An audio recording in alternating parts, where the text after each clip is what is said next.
Good morning, I'm Jeff Chapman from Oak Ridge Associated Universities, and today we're in Providence, Rhode Island at the 51st Annual Meeting of the Health Physics Society. It is Wednesday, June 28th, 2006, and as part of the History Committee, we are interviewing a number of our prominent pioneers in health physics, and one such individual is Sandy Perle, who is here with me today.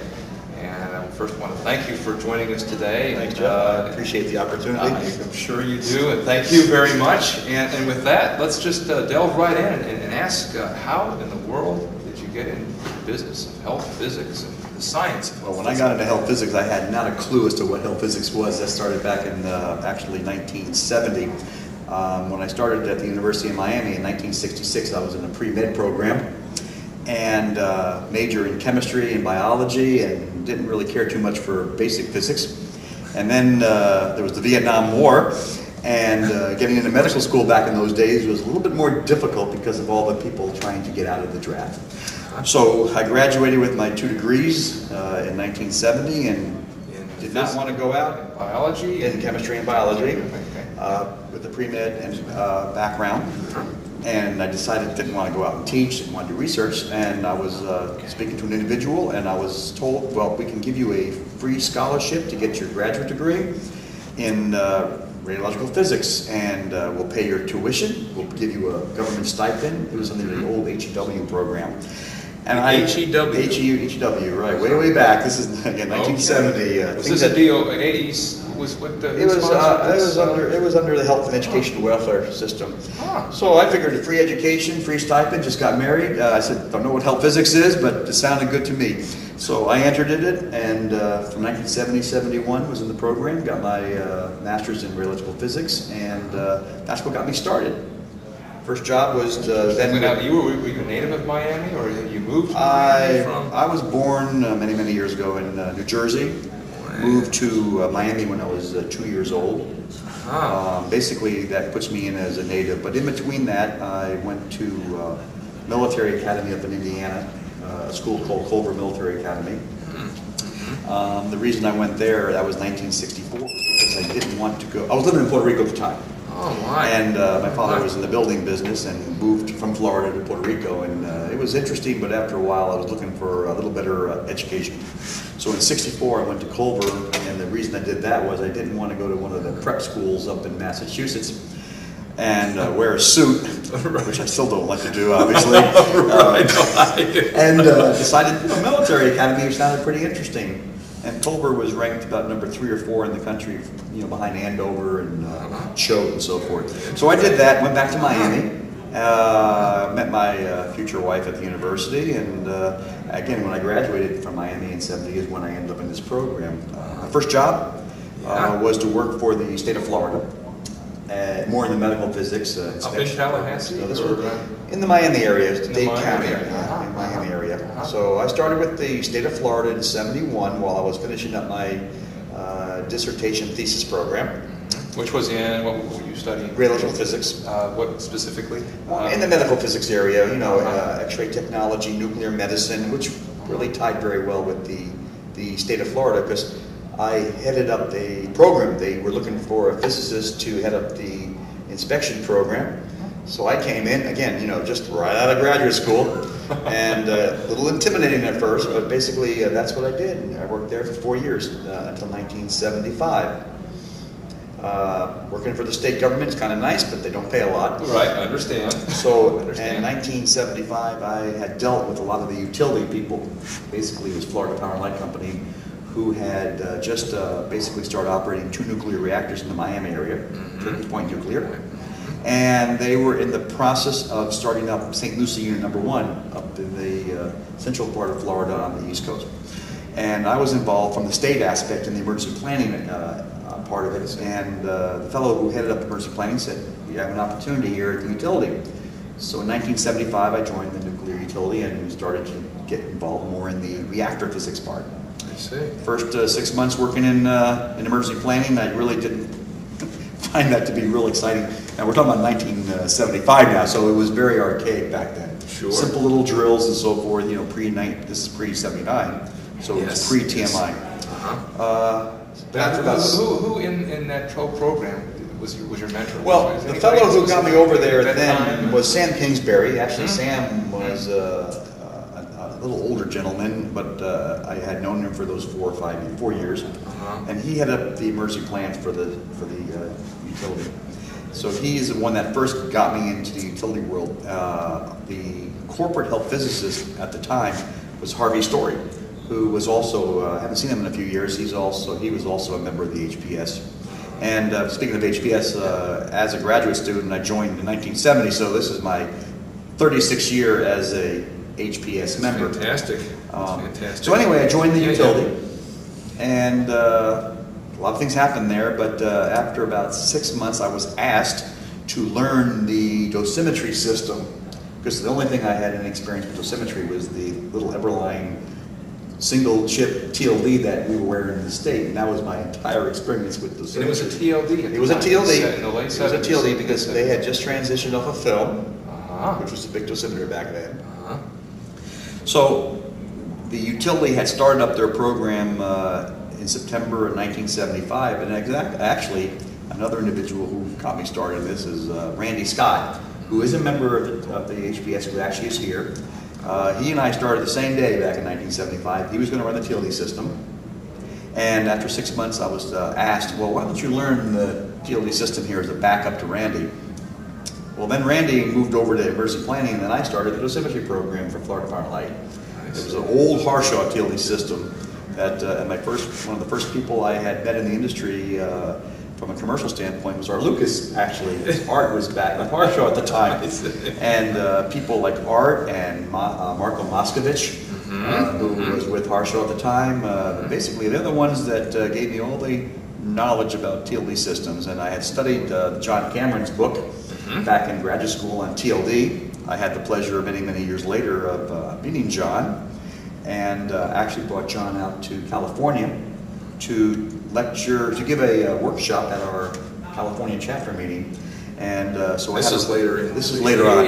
Oh yeah, I had. But this was back in when I finally met John Cameron. We're talking about in the mid to late '90s. I had never met the gentleman before, but I knew all about him. Of course. But I was given an opportunity a few months ago when the HPS newsletter was doing a series of who would you like to have known 50 years ago or 40 years ago, and I wrote an article for the newsletter, and of course John Cameron was really the one individual who, I mean, in the long run had the most profound impact on my career, because I would not be where I am today without him having invented the use of TLD, not as a dosimeter, but per se as being used for personal dosimetry. Was he a solid-state physicist? He was a physicist, yeah.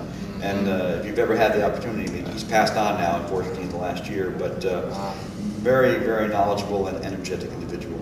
We'll have to make sure we read the newsletter. Is the newsletter that you published this article in? Yeah, I talked about, it was in the newsletter. Okay, yeah, okay. So basically, that's how I got into dosimetry. Again, one, I didn't know what health physics was, and I didn't know a lot about dosimetry. But in that 6 months in the end of 1975 is when all of this began. When you started in this line of work, everything hadn't been solved by then. I mean, there's some ideas. So what were some of the big surprises? I mean, there had to be... Well, we're talking again 1975, and at that time, Florida Power and Light, the only real system out there was the Harshaw type TLD reader, typically with a 2-element dosimeter. The government DOE labs, they were basically coming up with their own dosimeters, which were pretty much top secret. So from a commercial standpoint, it was Harshaw, which is why I got to know Art really well, and Marco and a few other individuals at Harshaw. But in 1979, when TMI occurred, what everybody realized was that there was not a lot of way to do dosimetry within the power plants. And Panasonic came out at that point, and they set up a system at TMI to do quick, real-time turnaround of dosimeters. Back in those days, most of the power plants weren't doing their own dosimetry. They were all relying on commercial outfits. After that is when the power plants started. Again, FPL was doing this in '75. A lot of the other plants started saying, you know what, we need to do internal dosimetry ourselves. So then we had Harshaw, and then Panasonic came out. The problem that most people had was, with the Panasonic technology, nobody really understood it, because the system was developed for the Japanese military, and they were only interested in gross detection of radiation.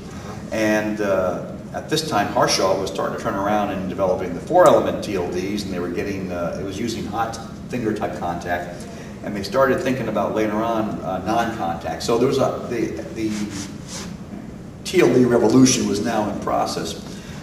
We at Florida Power and Light back in probably 1991 transitioned over to the Panasonic system. Not because of the technology per se, but it was more economics at that point. And so now you had a lot of the nuclear plants working with TLDs from Panasonic, but again, a lot of them didn't know how they ran. And there was a lot of, that started at Panasonic dosimetry conferences back then, and people started to learn more about it. But so would you during say these transitions where I started to learn more about the systems, again, working with Art and working with Marco and just getting more of a foundation. And of course today, I've been, again, doing this for 31 years now. I'm not an expert, but I'm probably one of the few that's been out there as long, still doing dosimetry processing. Right, so now after you left Florida Power and Light at some point. 1996, I left, Okay, so I left you were there 21 years. Yeah. I left Florida Power and Light probably about just when I was starting my 22nd year. I started again in September of '75, and I left in September of 1996. And you left because you... Well, back in the 1990s, there was a lot of cost cutting going on. Energy was expensive. There was typically about a $500,000 per day fuel replacement cost for outages. The management philosophy was we'll do more with less. So the utility world in the 1992 started to do what they call, it was downsizing, and then of course that became right sizing. You know, I guess what is right sizing? Well, it's where you can cut those who are at a certain age, a certain number of years experience. And I went through about 3 or 4 years of that. I saw my staff cut from a staff of 5 dosimetry technicians and a supervisor down to 2, and doing more type of dosimetry. So in July of 1996, I was given an opportunity to either stay with the utility and take a big pay cut, lower the level of my position, or walk away with 15 months pay. And I thought that 15 months pay was a pretty damn good idea. Yeah. And after about 21 years, I had enough of the nuclear mentality in the power plants. And at that time, I had known another person who has had a big, profound influence on my life, was Sandy Perle, who at that time headed up the ICN dosimetry program out in California.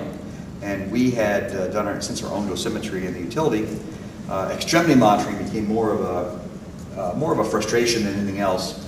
So we started to use ICN dosimetry for our extremity monitoring. So I got to know Sandy Perle, and every outage she would come in, set up a system, and we would do the monitoring, but they would provide the equipment. In 1996, when I left the utility, she sent me a note and said, "Hey, we may have an opportunity for you to come out to California." And I had no idea what the job was. What I did not know at the time was that ICN dosimetry had just bought, in July of '96, the Siemens dosimetry company from Siemens Medical. So I went out for an interview in July. At the same time, I was doing NavLab assessments for the government. So I'm still doing assessments of other NavLab accredited dosimetry labs that I've been doing since 1993. Let me step back one step. 1995, while I was still with the utility, I actually did a NavLab assessment at ICN dosimetry, not knowing that a year later I would be talking to them about a job. Right. And I did that with Jan Guzmano, who was at that time at Idaho National Lab. So anyway, we did the assessment. So in '96, I went out to do an assessment. I had just left Florida Power and Light. The next day, I flew to Palo Verde out in Phoenix, Arizona, and did a NavLab assessment. I didn't want to be waking up the first morning with nothing to do. So I started to do the NavLab assessment. And after the assessment, I flew to California, sat down with Sandy Perle, basically just talked about what I was going to do when I came there. Got back to the airport, called my wife and said, "This looks like I got a job." She said, "Well, what was the interview like?" I said, "There was no interview. It was just like, this is what we want you to do." I accepted the position, and the next day when the offer came through, they faxed it to my home in Florida. And I got on a plane the next day with a ticket, and that was in September of 1996. Oh my! So really, 30 years now in external dosimetry. Yeah, well, 31 years, right, doing external dosimetry. Where do you see this science going? What's the future? What's the future? I mean, this is a long time. Well, a career. One thing that in external dosimetry that a lot of the power plants tried to push back in the 90s was to move away from TLD dosimetry. One, because of the quality assurance programs, the time that it's a passive dosimeter. And there was a big move about 93, 94 to go to electronic dosimetry. That was in its infancy at the time. And there were several companies making them. At that time it was MGP. And the power plants were using these as secondary monitoring, primarily because from a regulatory standpoint, American nuclear insurers who insured the nuclear power plants, for Price Anderson and so forth, said you shall use two independent type of technologies. So they were wearing these electronic dosimeters that are real time. Energy response is not as good as a TLD, probably wasn't as good as a film, and now it's probably not as good as an OSL. Anyway, they were trying to move to that because now they can say we don't need a TLD, we just wear this electronic dosimeter and then we read it and we're done. Well, today the electronic dosimeters are getting a little better, they're more precise, but they're only accurate in the range of the calibration. So they have not replaced the TLD system. I'm biased, I've been doing this 31 years, I still think the TLD is the finest dosimeter out there because basically a person can take it, like yourself, walk into an unknown radiation field, and with the proper algorithm of the system, you will come up with a pretty accurate assessment of what kind of exposure they received, what type of energy and what type of mixture, whether it's photon, beta, neutron, whatever. Future, I think and we're looking at these things as well in our company, real-time dosimeters that will have a broad response to broad energies like a TLD, where essentially you can walk into a radiation area with little readers set up that basically you don't have to sit there and take out and read, but it'll basically use in infrared or RF or some type of force where the person just walks into an area, it recognizes who you are, it recognizes where you are, almost like a GPS, and it knows what kind of dose you have. And it can track you incrementally through your facility. Now this is probably going to be good for like a power plant, a DOE facility. Probably not as good for a medical facility. So I think real-time dosimetry is probably where people are going to go in the future. I don't think the real issue is the sensitivity of them because philosophically I believe that we're already too conservative in what we track. I don't believe the U.S. will move the way the Europeans have moved, where their dose thresholds have come down. I'd like to see the dose thresholds actually go up.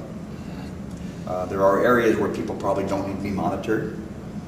I think the fact that the industry puts so much focus on these little small doses gives the public the concern that they have about radiation in general. I mean, if these people are concerned about these 1 millirems and 2 millirems, well, the public has to assume, well, this must be dangerous levels.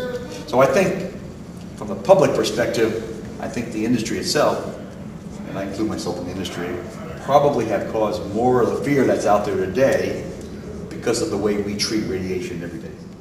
Interesting comment. Yeah, I agree with you, actually. And I mean, we're in the business to move dosimeters, but I think you can put dosimetry on the people who need it. You can measure it more accurately.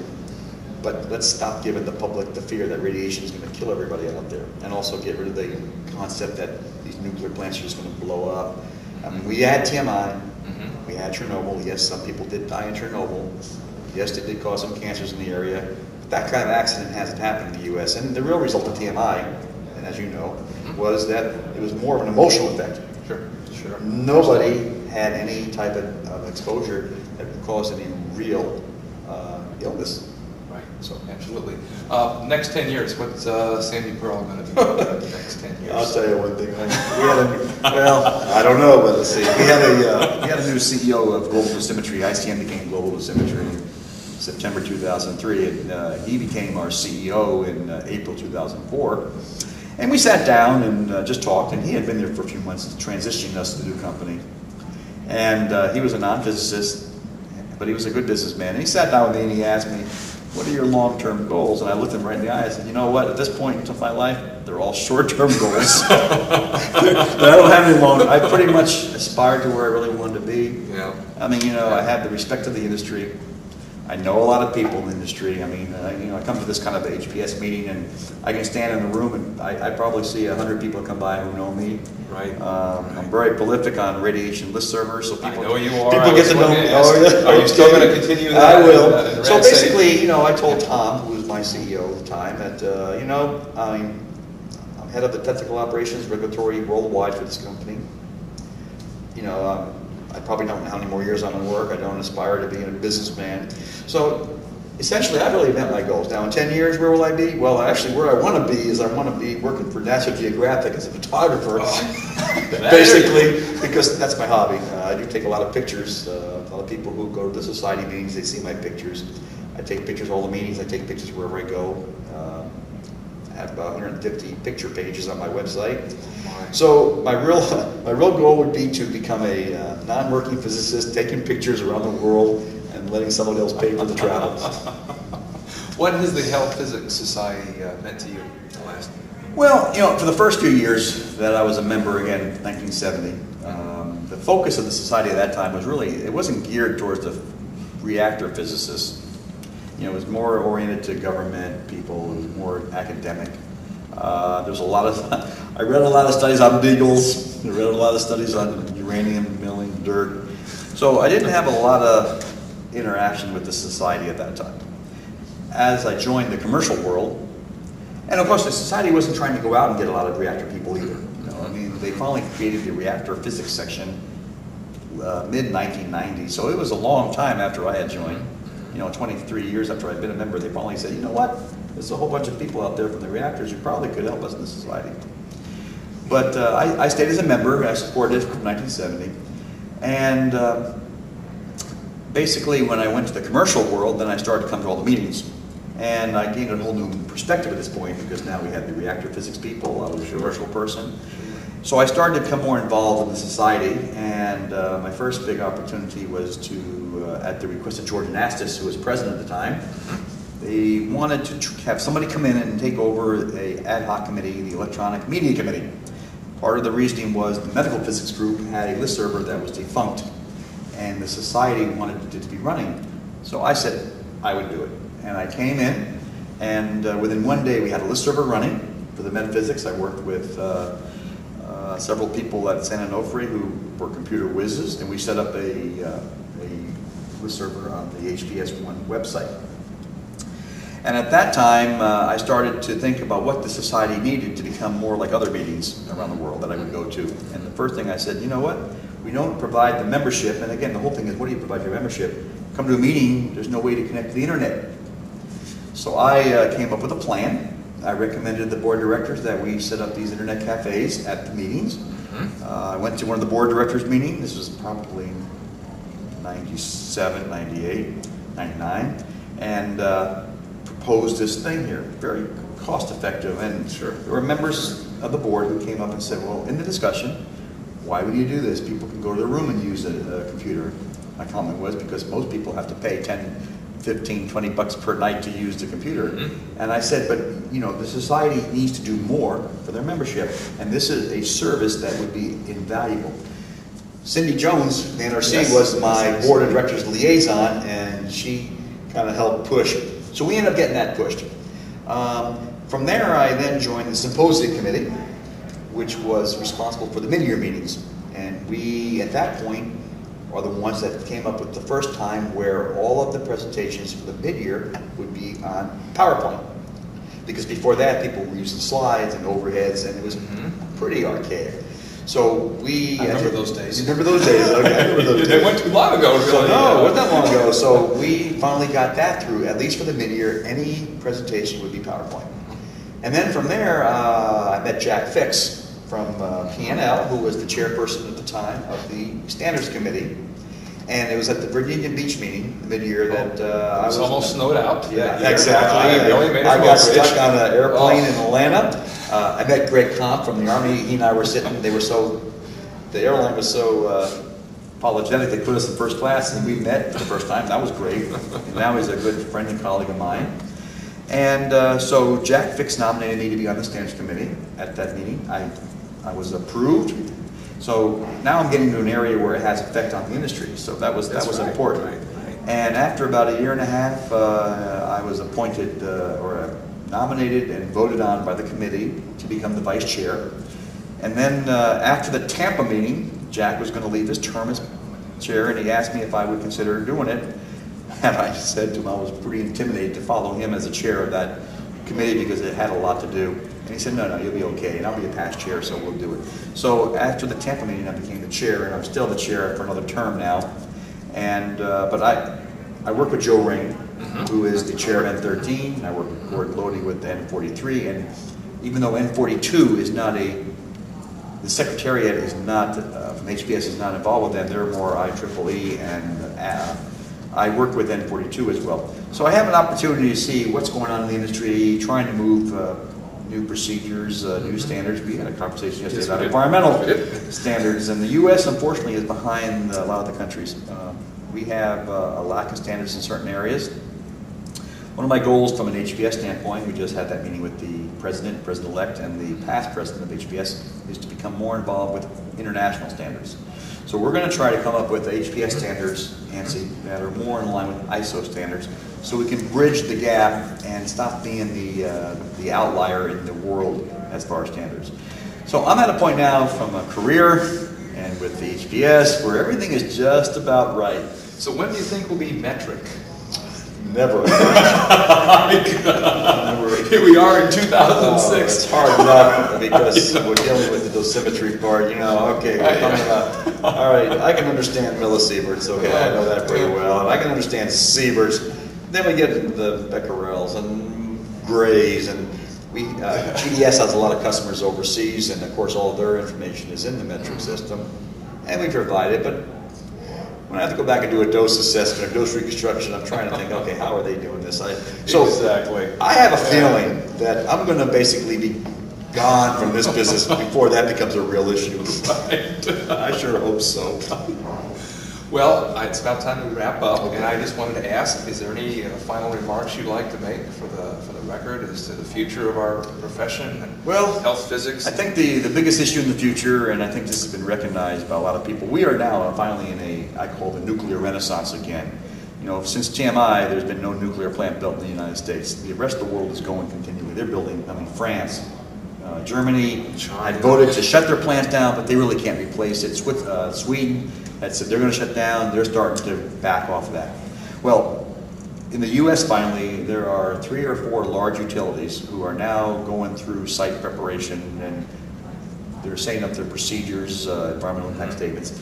So there are going to be new nuclear plants being built in the U.S. The problem we've had is that because there has nothing been in the last 20-something years, that there have been, the schools have shut down a lot of the graduate programs. There's going to be a demand for new people. The NRC alone is already looking for 300 people. I don't know where they're going to get it. So while the demand's there, I mean, it's an opportunity for people to go into new areas, but a lot of us are getting older. Not only are there no new people coming in the pipeline, there are a lot of us who will be leaving in the next 3 to 5 years probably. So I think that's going to be the biggest issue to face in the U.S. If you're building 10 new power plants, where's the staff going to come from? With new medical procedures, where's the staff going to come from? I've been asked many times from students, this is years ago, what should I do? And my comment back then was, don't go into nuclear energy. You know, go into medical physics. You know, go into university RSO programs. So I think the future is bright, but the problem is where they're going to get the people. That's going to be the biggest thing to overcome. If I were starting out now, I think it would be a bright future again, but I'm ready to let the sun set. Very good. Well, thank you very much this morning. I really appreciate it. And enjoyed talking with you. Fantastic. Thanks, Thank you.